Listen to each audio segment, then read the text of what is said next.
Assalamualaikum teman-teman. Hari ini aku membuat sempolan mie modal Rp5.000 jadi sebanyak ini. Rasanya enak banget, gurih, luarnya itu garing, dalamnya empuk. Langsung aja yuk cara buatnya. Bahan-bahannya: 1 bungkus mie eko. Ini udah aku rebus ya. Kemudian tusuk sate, ini bekas sate ayam 1000-an.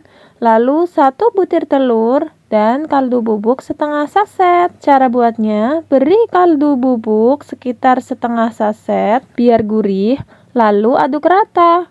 Nah, aku lupa pas ngerebus minyak, aku kasih minyak goreng. Harusnya kan enggak ya, soalnya ini mau dibikin sempol, bukan buat dimasak mie tek-tek. Jadi aku beri tepung terigu supaya nggak licin saat dibentuk. Kalian jangan pakein minyak goreng ya saat merebus atau saat udah mateng, biarin lengket aja biar gampang dibentuknya. Lanjut kita ambil minyak, letakkan di atas tangan. Aku nggak punya sarung tangan, jadi pakai plastik bersih aja ya. Beri emi secukupnya, beri tusukan, lalu remas-remas seperti ini sampai benar-benar nyatu dan berbentuk seperti sempolan seperti ini. Lakukan sampai habis.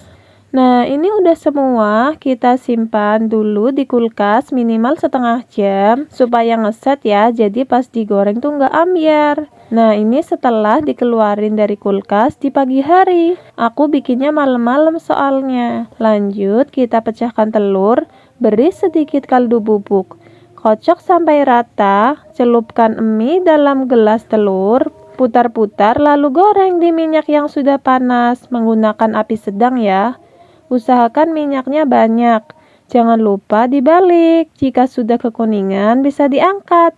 Jika telurnya ingin tebal bisa dicelup 2 kali ke dalam telur ketika setengah matang seperti akang-akang sempol di tempatku. Ini dia hasilnya teman-teman. Ini rasanya enak banget. Luarnya garing, dalamnya empuk, gurih, gak alot sama sekali, pokoknya enak pol.